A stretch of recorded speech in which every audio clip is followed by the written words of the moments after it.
Glue some gears on it and call it steampunk. That's the trendy fashion nowadays. A copper painted chunk of some 1980s junk will fetch a pretty penny on eBay.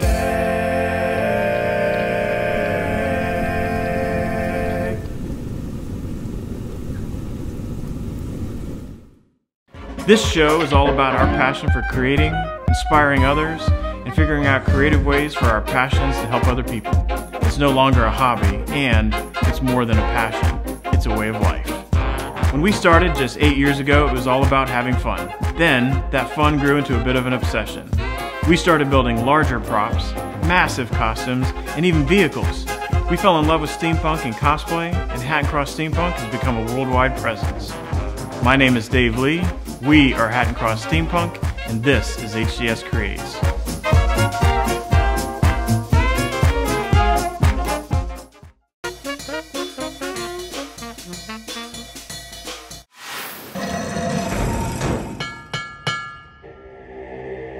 So what we're going to do with the Werewolf Backpack, because this is a power unit that is helping the werewolf maintain his humanity while in werewolf form, we want to have, like I said before, some really cool lighting effects that make it look like it's a big power source.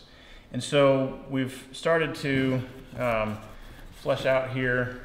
I'm keeping the whole thing accessible, easily accessible for this part, because we're going to need to take this off to put in the battery. So this is the battery that we're going to use. This is a 11.1 volt lithium ion battery pack. You can get lithium polymer now, that's the newer technology.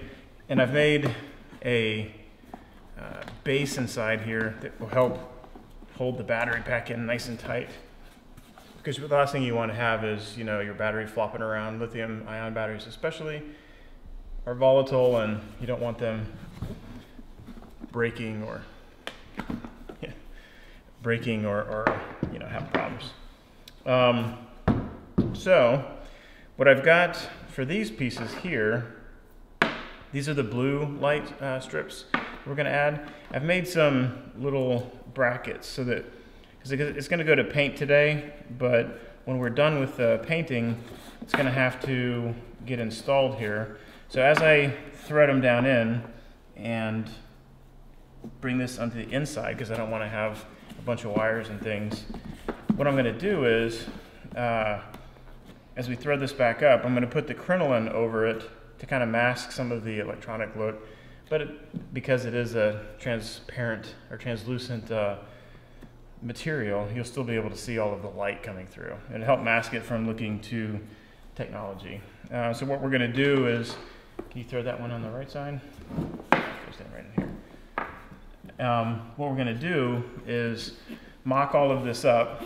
We're going to solder in up all of our connections, and then do a little test run. And then once we know that our electronics are good, we're either going to remove the electronics or tape them up so that they won't get damaged in the painting process. So a station like this is fantastic because it maintains the temperature. When you actually go to solder two pieces of wire together, it maintains that temperature as close to that as possible, because what normally happens on a cheap iron is that you go and you solder your connection and the temperature drops sometimes as much as half, and then it has to build the temperature back up again. So you're waiting, or you get, it's not as hot, so when you go to do your next wire, you're gonna have less of a, not as good a connection. So these maintain their heat much better, and a soldering iron wand or whatever that's cheap, $10 bucks, is just gonna frustrate the heck out of you. I, for years, used a cheap one and was frustrated and never thought much about it until my dad gave me this one. And then I realized how infinitely better it is. And then I can't stress it enough to folks, you know, get a good soldering iron. And then the first step is it's gonna get a, basically a treatment with the heat gun that's going to help seal all of the foam, and then it's going to get a coat of the spray-on plastic coating. So we're going to send that over to our paint department with Jessica and let her take care of that today.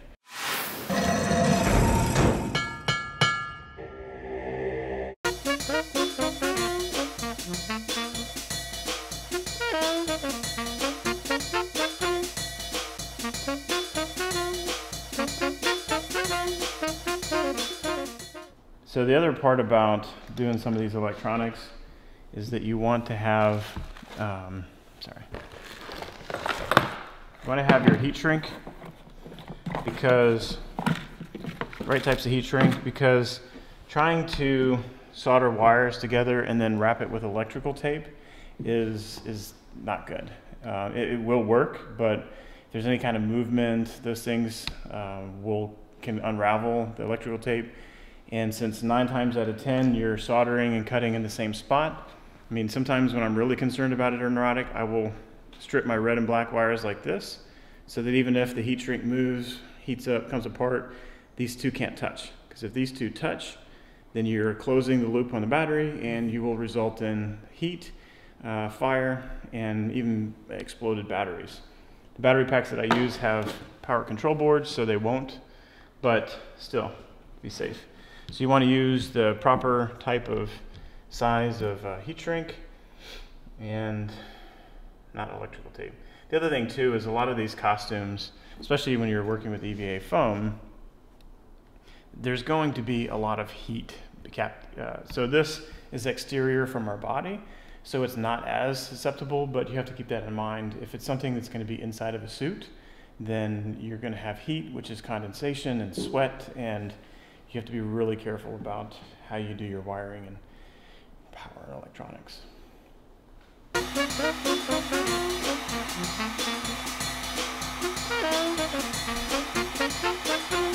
Don't plug it in yet.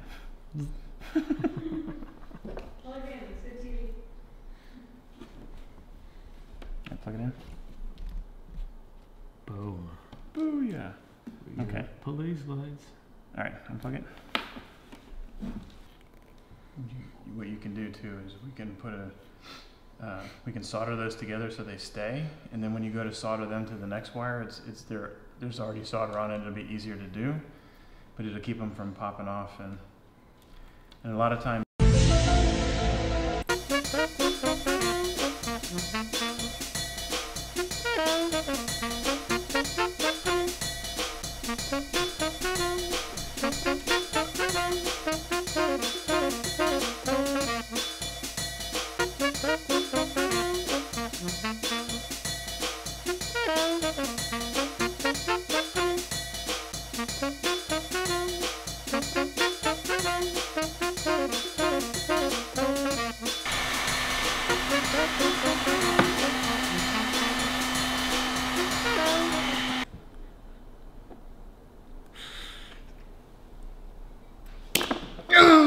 Different lighting now. So, do you guys know what you're doing? No. Totally winging it. We here at Winged Industries are a company founded upon winging it. Yep. We fake it till we make it. And if the stuff burns down, hey, we start again. So fake it till you make it, right? But That's right. What if you never make it? Well, we have fun trying. All right, so we're all wired up. Our circuit is got a barrel connector so that all of my, that is really hot. Very short. That's some more, Dave. No, that's not supposed to get hot like that. The battery's not hot. So we finally got our circuit finished up. I'm not gonna lie, first time we tested it, it didn't work, and I had some things reversed. So, like I said, all of my creations have the same female barrel plug, so that all of my suits and accoutrements will plug into the same type of battery. It's all a 12-volt system. So we plug in, and what we've got here is a switch, a simple on-off switch. These ones are cool because they have a vintage on-off label that you can see that will look really, I think looks really cool. But we have a simple on-off switch on my positive, and then we're splitting out to all of my things. So we've got the blue lights here, and then these are heading off to the police lights.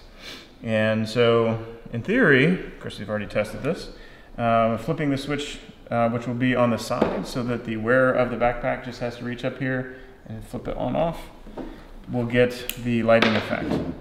And so even with the crinoline over the lights, it does, I think, a decent job of masking it with the lights off. Then it does a pretty good job, and this is all going to get painted, of course, but the only thing I'm not sure about is the lights in here are not as dramatic as I was kind of hoping for.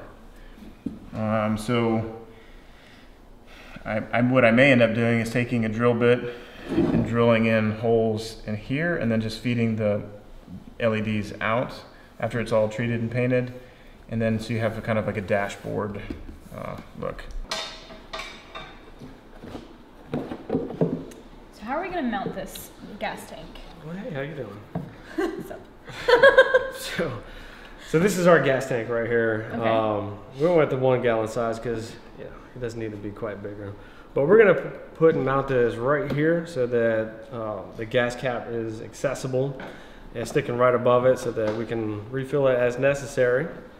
are we going to glue it? Just lots of hot glue gun like you like Well, to do? we still have to create a mount right here for it to attach to so that it sits there nice and secure. And the design was to put a battery. You know, there's a lot of space back here. So we're going to put the battery back here. We're not quite sure if having gasoline right above a battery is going to be a good idea. So I mean, we might we have to like come back to that. explosions, but Explosions maybe- are fun, but maybe not that explosive. not while you're driving. Okay. That there, and then. So what's going on with these? What are we going to do with these? Well, first we've got panels that we've got to put on the side of it. Mm-hmm. And while you guys were working on the werewolf costume yesterday, Rusty and I were building the panels right here. And we had to take these big sheets of Luan board and we stuck it up here and had to, you know, screw it off and mark where we're going to cut because the design comes down and then it's going to go back up. So that's where the big red stripe will go? Yeah, that's where you're going to come in and paint the red and do all of that. Do we know what kind of stain we're going to use for the wood planks? Well, for these right here, same thing. Me and Rusty ripped up a bunch of wood planks here. And what it is, we ran it so that when you put them together, we chamfered the side of it so that it gives this nice little groove here. So when it's on the side of the roadster, it gives it that real nice effect where we're not quite sure if we're going to stain the wood here and then possibly put like a white or cream caulk down here or maybe even paint it. We're not quite sure yet, but That way it looks like a boat. yeah, exactly. So it gives it that boat look. So Okay. either way, it's going to look awesome when we're done. So we're going to take these panels that we created yesterday, that formed and everything. We're going to attach it. We're going to put it on the sides right here. It's going to start at the front. And you have to put the screws in from the front, working your way back. So that way, because this has a curved finish to it, it doesn't bubble up and warp. It gives it a nice clean finish. So we'll start in the front, work our way back, put the screws in, and give it a nice clean finish, like I said. You don't want a bubbly rear end?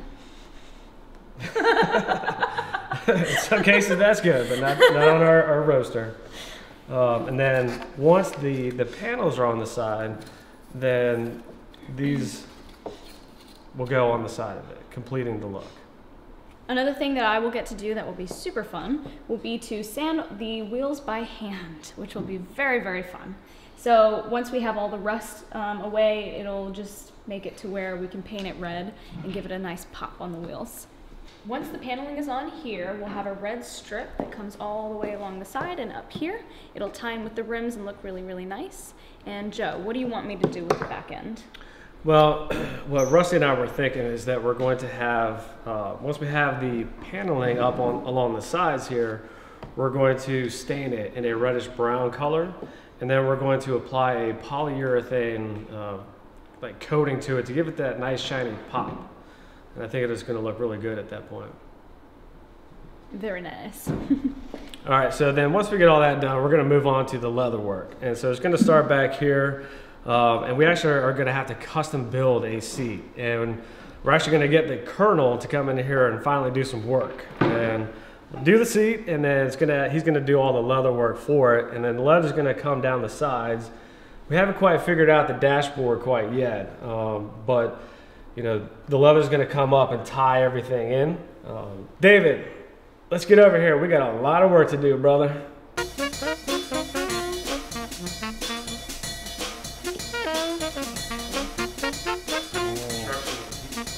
The thing you gotta realize when you're applying caulk is to make sure that you get a good covering, even if you gotta get this crap on your hand. So this is the throttle cable that we're gonna have to work into the dashboard somehow. So we're not sure if we're gonna come through it yet, or maybe run it, you know, like here on the outside. So when you're driving, you can.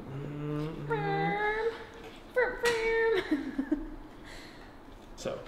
Still me and Rusty are still coming up with ideas on what exactly to do with this throttle cable. And then we're twisting it. Who is that? Who's interrupted? Oh my God! This better be important. Well, yeah, I just drove 10 hours. How's it going? Hi. Hi, Strangeway. Who's that? Who's this unbearded man? I don't know. Some random stranger just shows up out of nowhere. What's going on, guy? What the heck? We've got that famous bounty hunter. Wait, you need The dude. okay. Cover the 10 hours worth it. I'm gone. But John, you haven't broken anything yet. I went too John! Come on, John. What did you do?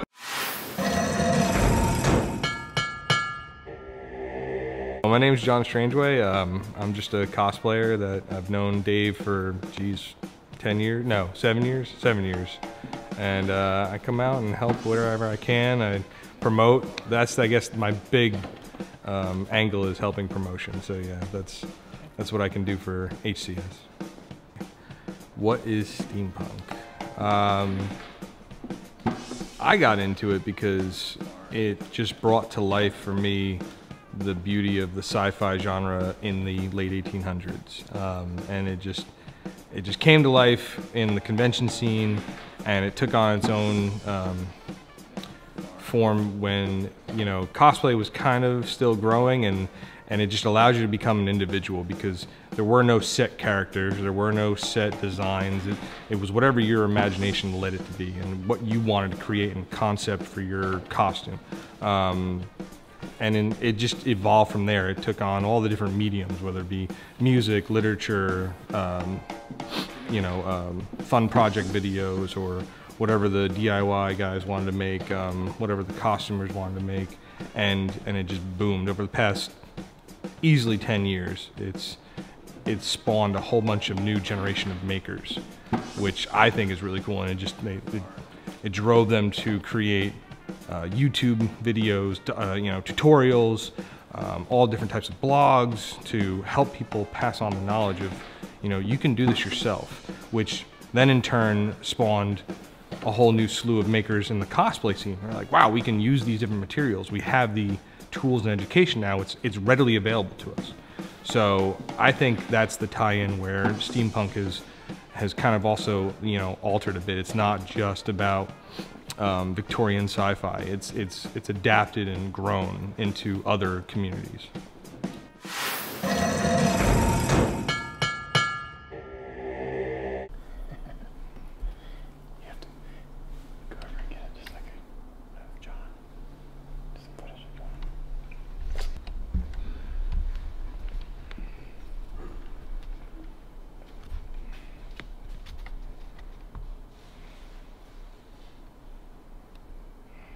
John, get to work.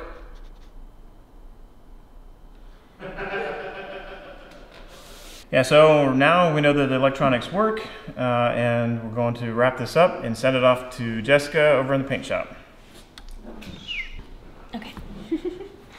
All right, so now that it's my job to paint, what I'm going to do is I'm going to cover all of the clock, this piece right here, and this little gauge with some tape, so that way when I paint over it, it doesn't, you know, obviously cover anything up. We're not going to worry about this piece. I was instructed that that is supposed to be covered with paint as well, and then we'll go in later and detail a little bit with like silver and some other colors. So I'm going to go ahead and start taping up.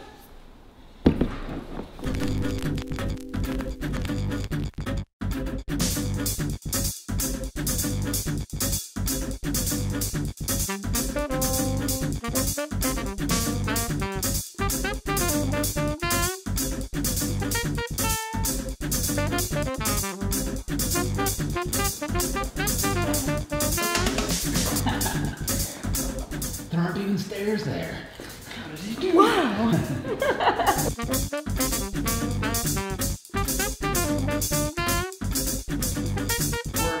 A lot of stuff that does work.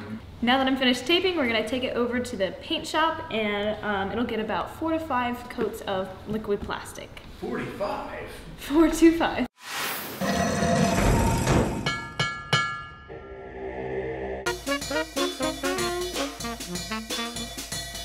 Okay, we're here at the paint shop. Let's get this door open.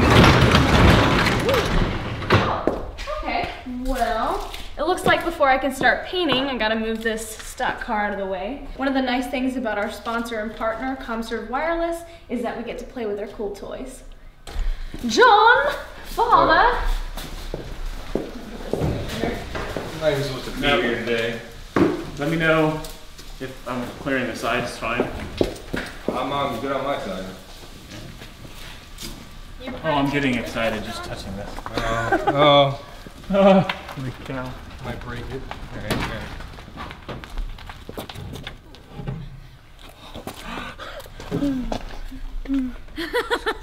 So pretty.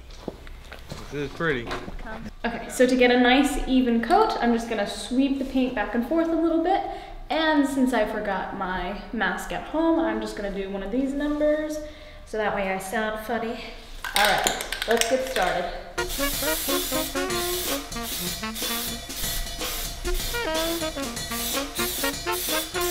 All of this will get about 3 or 4 coats, maybe even 5 if needed, so if the first coat doesn't go on solid, it's okay, because we're just gonna go over it again.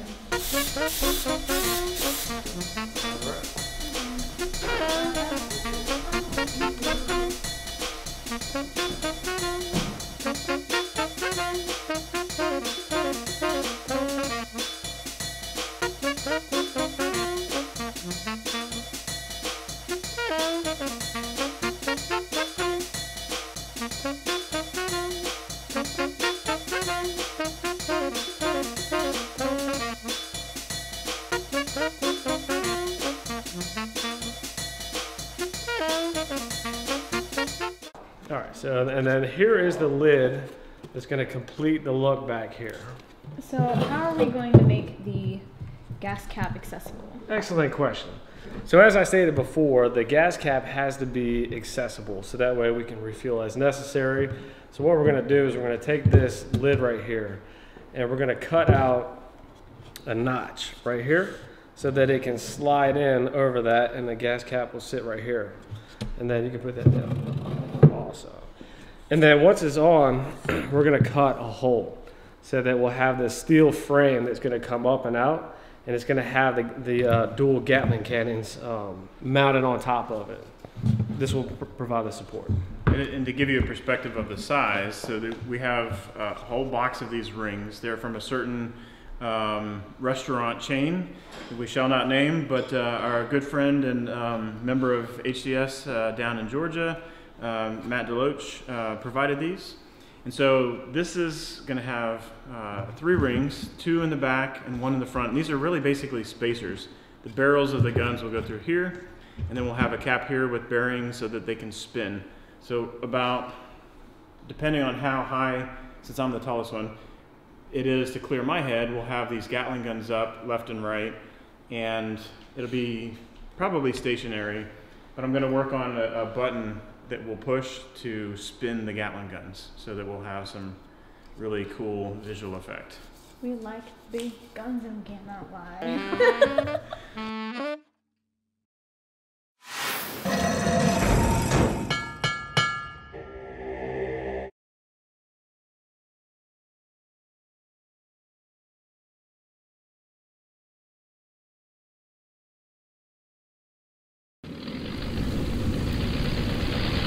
some gears on it and call it steampunk.